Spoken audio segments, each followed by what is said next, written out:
what you're saying. Nani? Get out my business, okay? What's going on, everybody? Welcome back to the Identity Booth. This is Eric S. Hero. We are here to talk to you today about an interesting thing that we seem to always find ourselves talking about in this great state of Texas. It is the border. Trump was trying to be down here building a wall. I was recently in El Paso. That didn't look like it was holding up too well. I mean, it was shiny and new, but it was a lot of places where jokers could get up and around. And I then ended up seeing there was a mountain for jokers to walk around. They can literally walk up a mountain and come down on the other side and be in this country. Anywho, I digress. The problem is still persisting at the border.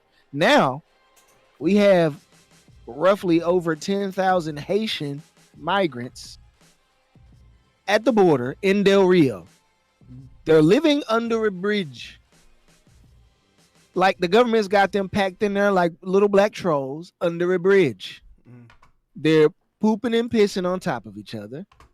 They're not even in cages. They're just under a bridge.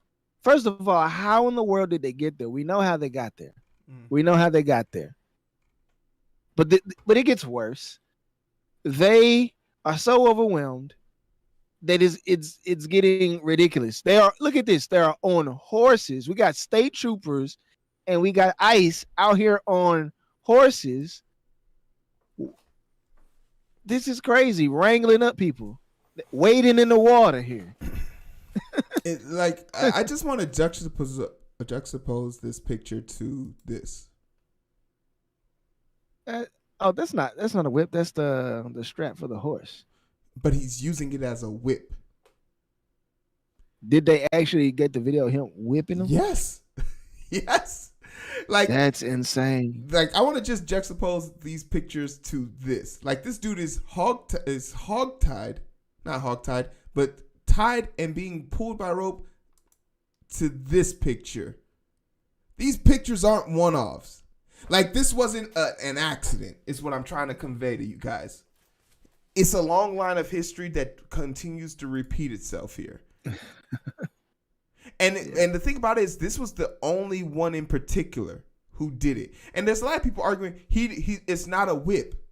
Okay, if someone uses a spoon to stab me, they still stab me. It doesn't have to be a knife for it to be a murder.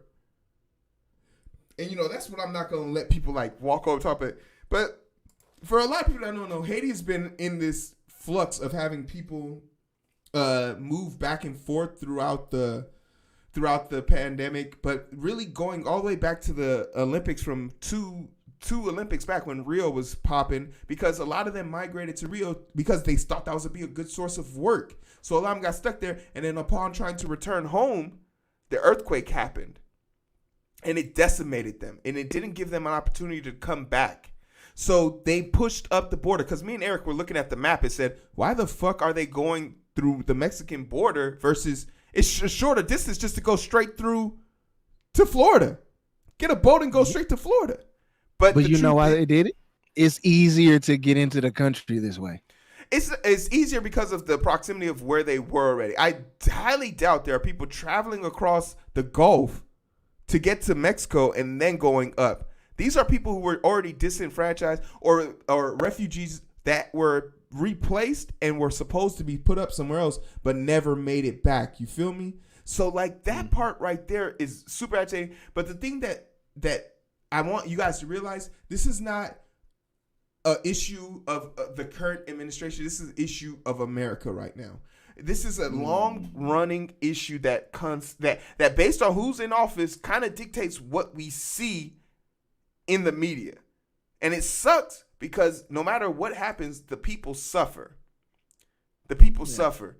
There is a part of me that says, yes, we have to get this under control. But when we allow people to act in their true selves, we get images like this. There's nothing humane about this. In a country where homeless people should be a figment of our imagination, where food hunger should be a figment of our imagination, we keep seeing stuff like this happen to foreigners. But don't have it twisted. This would happen to you if you didn't have money. Look in LA. We got Skid Row. What's the difference between this and Skid Row? I'm just saying, America's not that friendly to the poor. It's Let's just not at be all. real. Not at all. So then we ask ourselves, once again, and the GOP legislator that said that these people should be fortunate to be even being treated this badly. Like, Haiti is in a position where in 10 to 15 years, the erosion that could happen might be pushing that island, that country, back a few miles. Like, poor people are suffering from climate issues more than ever. And I don't want to, bring this to the forefront in our minds because we have people suffering right now. But, ultimately, if we don't set up a situation where we can help these less fortunate countries, they're going to continue to find a way here. And the talking point of just send them back isn't going to work. This is the most ludicrous thing. Have you ever tried to abandon? You can't abandon a pet like this. They'll find their way back home, right? They'll come back. Hey, ship them back, and if they make it back, you just keep repeating the process. The thing is, when it comes to stuff like this, first of all, this would never happen if the border was shored up. This is serious. This is a serious thing. It's almost, to me, seems as if parts of it are left open on purpose, and these people are just blatantly letting whoever they want in, and they don't really care. Now, you can say whatever you want. Some of these people will find a way. They'll pull themselves up by their bootstraps because that's the American way. But a lot of them won't. A lot of them will find themselves in a similar condition of poverty, maybe a bit more comfortable form of poverty. It'd be American poverty, which is not Haitian poverty. But a lot of these people would be willing to live in what we consider American poverty because it's superior to the poverty that they come from. And again, this is a greater issue.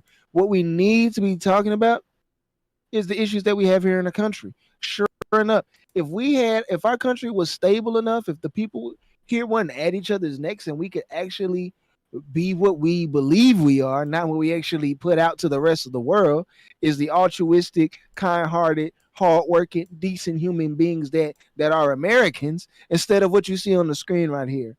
People drying their clothes out in the sun, washing them in the river. This is unacceptable. It's a joke. It's a joke as a country for this to continue to persist. The easy answer is not going to be easy because there's a divide in this country that splits further than the fucking Red Sea, where there are some people that see this and say, yes, we don't have to talk about our politics. Now we can just talk about border. Then there's other group of people that says we have to do something for the people. But you've made no concessions to guarantee that this doesn't happen again. So it's the tale of two tapes, right?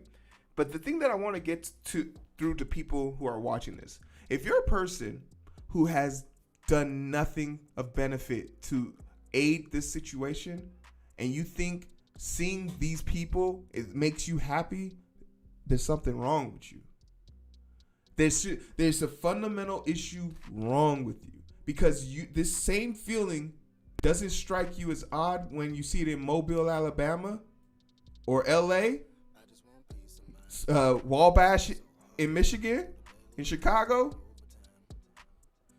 There's something coherently wrong with you, and you don't value the lives of your fellow brothers and sisters. And we have to get over that. We have to stop letting those emotions dictate our actions when we see people struggling. I just don't get it. When you see someone struggling, you just got to want to help them. And me and Eric work in healthcare. Maybe that's just the mentality that we have because we don't really care who's sitting on the table. If a Klansman came into my room and he couldn't breathe, I'm going to put that 13-inch pole down his throat. Pause. But that's the thing. I'm going to do it. Am I going to put all the lidocaine and all the proper... That's to be debated. No, I'm gonna do it. Yeah, you are. But the thing is, that's what I'm trying to get to you. We have to get over this cruelness and this ability for us to, that dude on the horse whipping people. If that didn't register on anybody's scale, to be yo, maybe we shouldn't make this dude do this. Maybe we should get him off that goddamn horse. But ultimately, prayers for all these people. I know that there's a foundation that's actually raising money for them. When I snap, it'll come across the screen, and there'll be a link available in the description below. But for everything else in between time, in the meantime, yo, Eric, where can they find We can catch the vibes, but it's so hard to find through the daily grind. Been working overtime, and I'm sleep deprived. Shorty on my line, and we fuss and fight. Seems like every night, don't care who's wrong or right. I hope the end is sight. Slow it down and we can catch the vibes.